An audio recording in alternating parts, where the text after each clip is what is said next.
Eu converso hoje com a vocalista da banda Sandália de Prata, Uli Costa, que esteve recentemente no Sesc Jundiaí fazendo o show de lançamento do 4º disco da banda, o Maloqueiro e Elegante. Tudo bem, Uli? Tudo bem, feliz pra caramba, né, com esse lançamento de mais uma etapa musical da gente. E agora junto com vocês aqui compartilhando é sempre bom, né? Nós acompanhamos o show, foi lindo, foi lá no Teatro do Sesc. Falar, né, desse novo trabalho intitulado de Um Maloqueiro e Elegante. Vocês vão lançar cerca de 6, 7 músicas e que elas foram concebidas como se elas fossem lançadas num disco, num LP mesmo, né, com o lado maloqueiro, que seria mais a malandragem do samba rock, e com o lado elegante, que seriam os sambas gafieira, os sambas com arranjos mais refinados. Eu queria que você contasse para nós como que surgiu essa ideia. Então, sempre que a gente começa a pensar num repertório, né, na sequência desse repertório para se colocar no disco, fica aquela briga, qual vai ser a primeira música do lado A, qual vai ser a primeira música do lado B, qual música vai finalizar o disco, que mensagem você quer passar com isso. E aí veio essa ideia de pensar nessa linguagem, né, lado A, lado B. Então, separar mesmo, primeiro o lado A, com as que a gente ainda não tem certeza se vai ser... Não, na verdade sim, já temos. O lado A vai ser o lado maloqueiro e o lado B o lado elegante. Então, para separar mesmo esse repertório, lado A, lado B, foi daí que surgiu a ideia. E assim, é legal comentar que vocês têm uma história forte com a questão do LP, né, do disco. Porque o público que curte samba rock, muitos dos DJs que tocam para esse público fazem questão de tocar com o vinil. E eu sei que o primeiro vinil que vocês lançaram foi em 2010, que foi a versão do disco Samba Pesado. O disco é de 2009, mas vocês fizeram a versão em vinil dele em 2010. Foram lá, fizeram a tiragem de vocês e super esgotou rapidamente, né? Vocês ficaram até surpresos. E depois, nesse mesmo ano, aí vocês resolveram fazer um outro vinil, que foi o Clássicos 45 RPM, que também se esgotou super rapidamente. Então, esse novo trabalho vai sair em vinil? Claro, sem dúvida. A gente tem uma história muito bacana, uma fidelidade muito grande, uma parceria muito grande também com esses DJs que só tocam em vinil, né? E fora o carinho que a gente tem pela linguagem da história, né? Da arte gráfica, essa coisa do bolachão, o som, virar o disco e, enfim, tudo isso pesou bastante para que a gente tivesse essa vontade de ter todo o repertório da gente em vinil, sempre vinil também. E não só no Brasil, como nas pistas de Europa, da América do Norte também, né? Que lá tem uma cena que acompanha isso. Muito. E é bem curioso, assim, porque a princípio a grande procura e até nosso insight para fazer esse lançamento, né, desses discos todos em vinil foi por conta dessa busca dos DJs.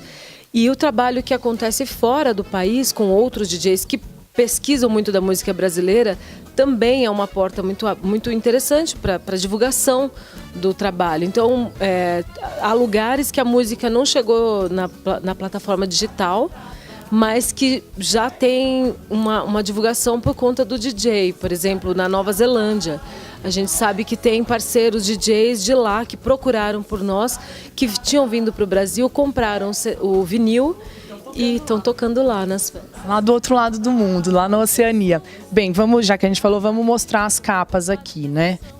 Então esse é o Samba Pesado, o CD era de 2009, o vinil foi lançado em 2010. Esse aqui é o Clássicos em 45 RPM, que aqui eu quero contar uma história. Nesse disco tem a música que é muito legal, que bombou, né, nas pistas de São Paulo, ainda bomba, que é a versão para Shake My Machine, do Paul McCartney, que vocês fizeram, tipo um remix, e que é maravilhosa e sempre toca nas melhores festas de São Paulo. Eu amo e tem uma galera que ama essa música, né? Foi uma releitura muito próxima do que é o original, na verdade, porque é difícil quando você tenta tocar uma música que já tem uma propriedade ali, né, tão forte como essa canção. E aí, como a gente tocava essa música em show muito, uma vez um colega gravou ao vivo ali no show. E aí, depois, quando eu fui ouvir o resultado, eu falei, cara, por que a gente não grava, né, essa música e realmente prensa, faz uma tiragem de vinil com ela? E aí nós fizemos, nesse 45 RPM, a gente fez Shake My Machine. Aí tem uma versão muito legal de Piano Negro, que também é um clássico das pistas de samba rock, e Pena Verde, que é de Abílio Manuel, que também é um clássico super interessante. Na minha opinião, ficaram bem lindas. Vou até fazer uma pausa aqui, chamar um vídeo que a gente tem lá, que é você cantando essa música, Shake My Machine, no Sesc de Campinas com Emicida. Então vamos ver um trechinho que é lindo.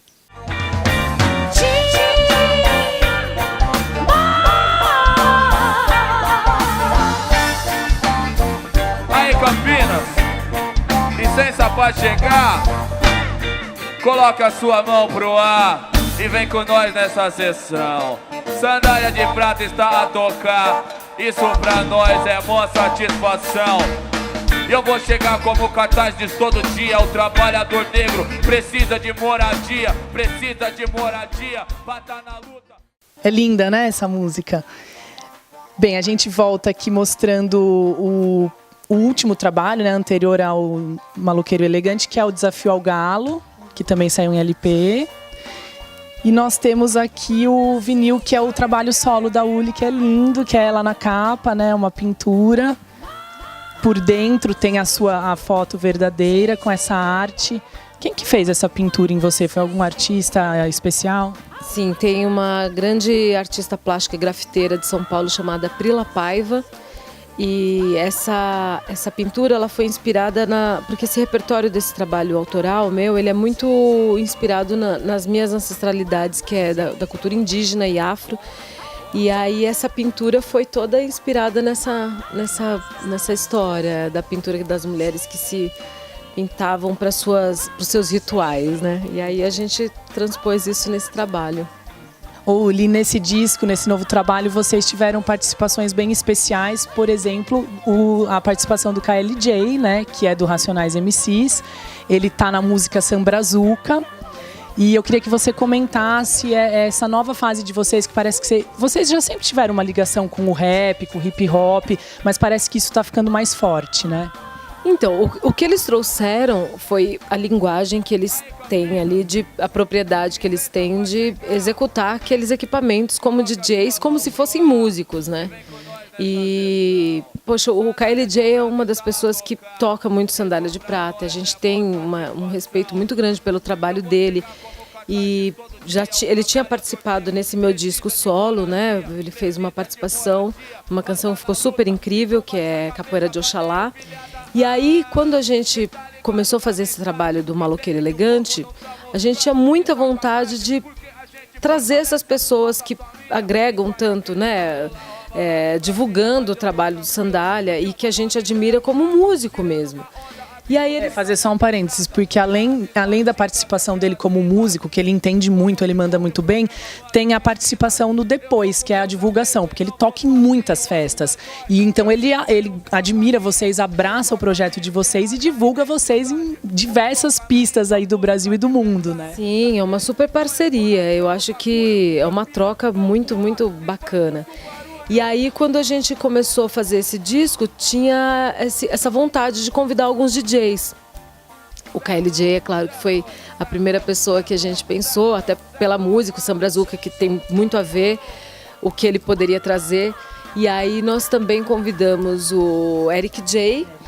e o DJ Marco e o DJ Niak, que é o DJ do Emicida, né? O Marco, que tocou muitos anos com a Cel e atualmente toca com o Criolo. E o Eric J, que é o DJ do Manos e Minas e que também aí tá pelo mundo, atualmente ganhou o prêmio de melhor DJ do mundo e enfim. A gente teve essa sorte de ter essas pessoas aí aceitando e participando com a gente desse trabalho, que eu acredito que vai ficar um resultado bem interessante. Até vocês já lançaram, faz poucos dias, vocês lançaram o clipe da música Sambrazuca, né? Que ficou super delícia. A gente vai pôr um trechinho daqui a pouco aí, quem quiser acessar, acha super fácil no YouTube, na página do Face de vocês também. Foi gravado meio em estúdio, né? Mostrando todo mundo que participou da música. É como se fosse um make-off mesmo, né? Do trabalho. A gente começou a registrar, porque tinha ali uma série de pessoas que a gente queria... Poxa, a gente já perdeu muitas vezes a oportunidade, sabe? De fazer um registro do processo. E é a parte mais gostosa, né? Quando a gente viu o resultado disso compilado, a gente falou, poxa, a gente precisa muito lançar isso e fazer um clipe mesmo. E aí foi o que aconteceu.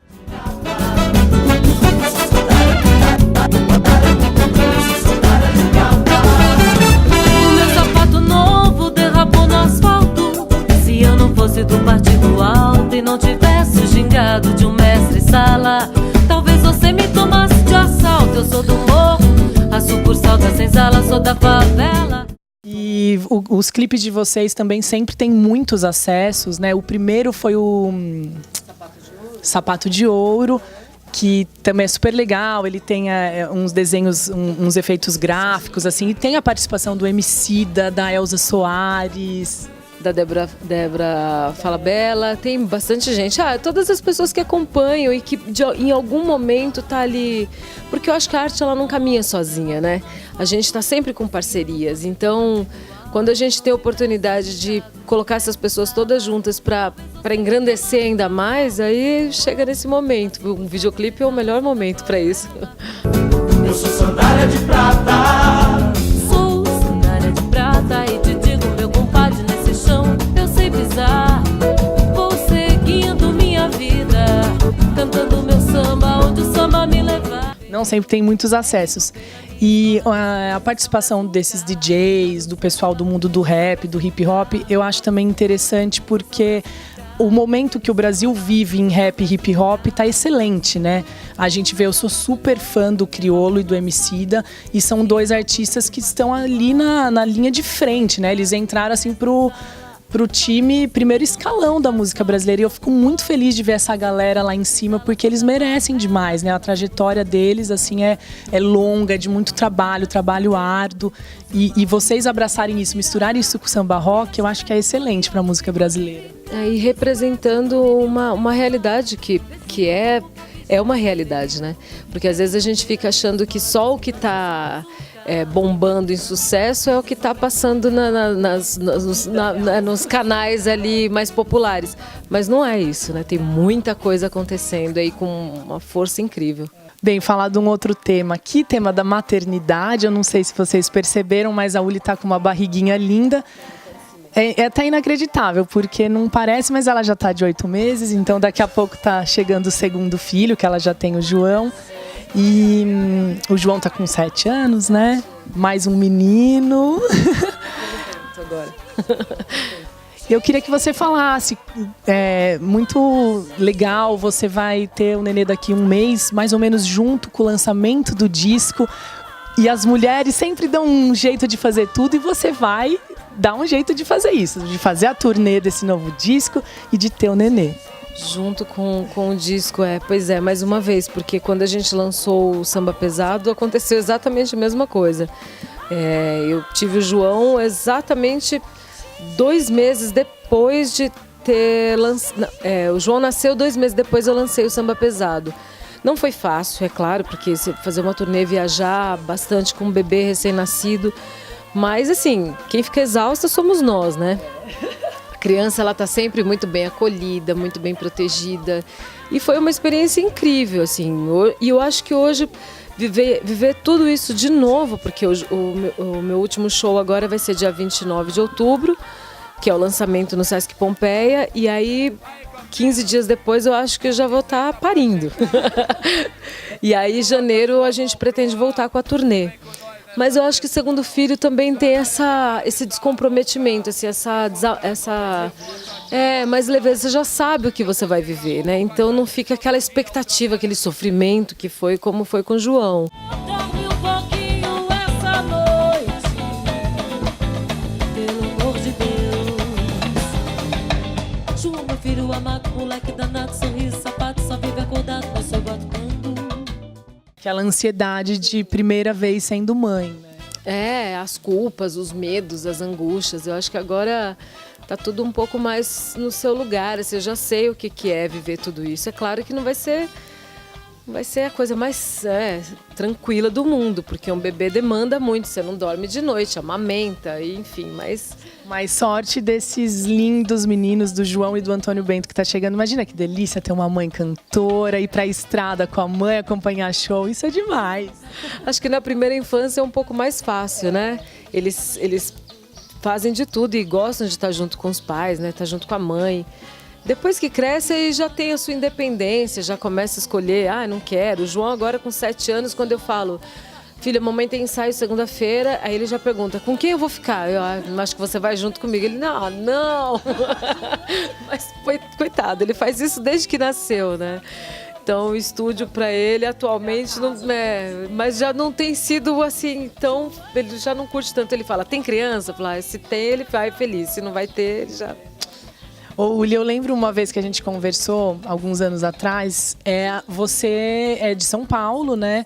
E a banda nasceu em 2003, então agora ela está completando 13 anos, nasceu no Capão Redondo.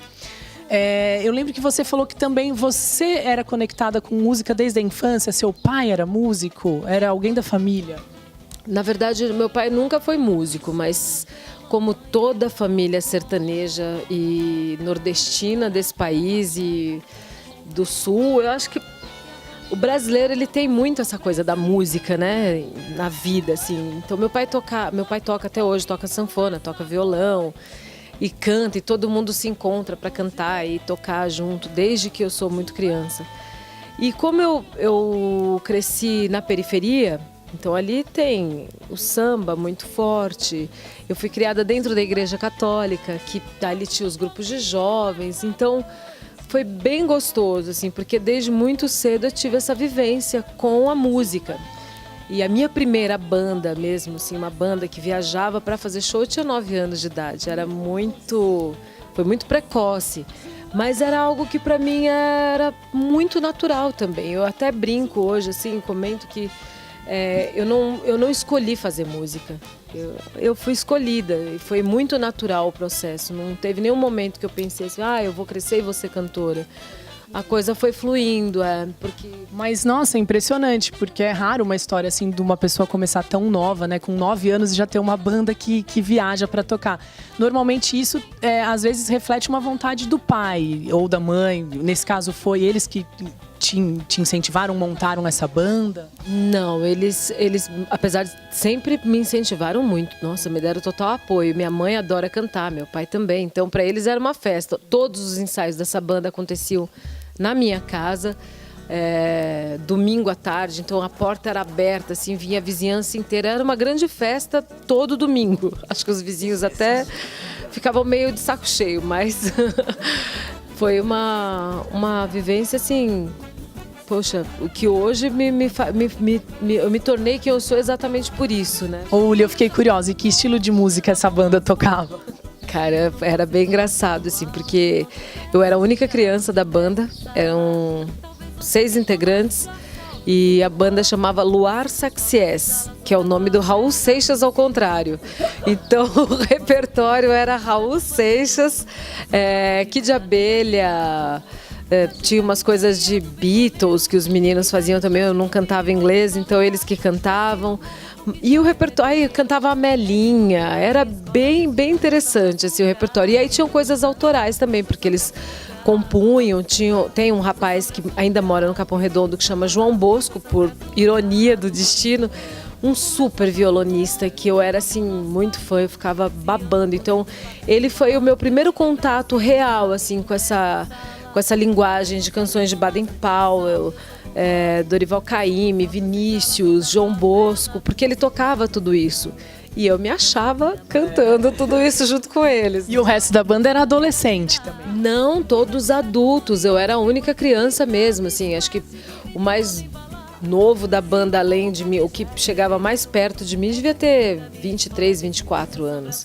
Era uma banda de pessoas adultas e eu cantava junto com eles. Uma coisa muito diferente, uma criança de 9 anos lá no meio, que incrível, né? Era bem interessante, assim, eu tenho algumas fotos, depois um dia eu posso até te mostrar. Quero ver essas fotos. E falando da história da banda, né, que os anos passam voando, me chamou a atenção que a banda nasceu em 2003, que é o ano do nascimento da minha filha. Então a banda tem 13 anos. Ela começou como um quinteto, depois foi assimilando outros músicos, né, o naipe de metal. E então eu queria que você contasse um pouquinho da trajetória do Sandália de Prata. Quando eu comecei com a banda, é bem antiga mesmo a história, porque eu estudei num colégio em São Paulo chamado Alberto Conte, que é um colégio muito, na época era um colégio que era muito forte a coisa da cultura, né?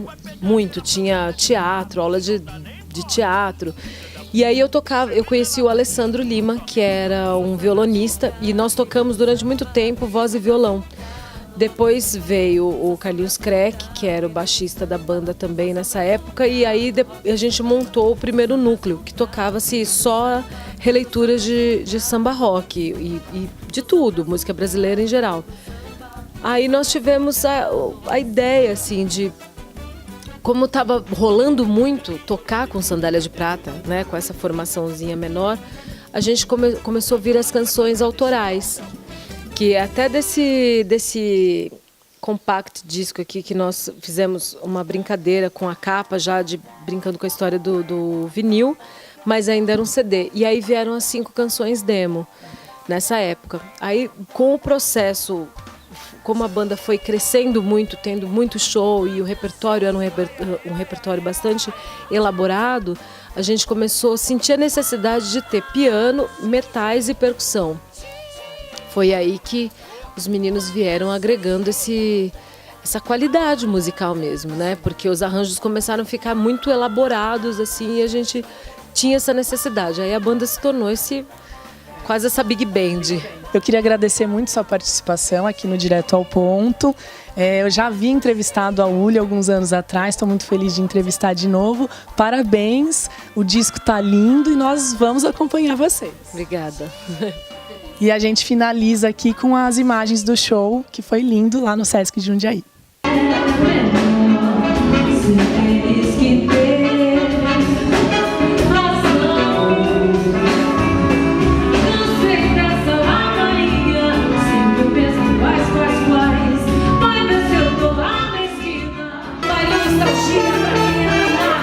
O bicho vai pegar da Sandália de Prata. Se não dá nem gosta, esse swing é da cor. Se liga na batida, no toque do tambor. Sou só brasileiro, filho do samba. Sou só brasileiro.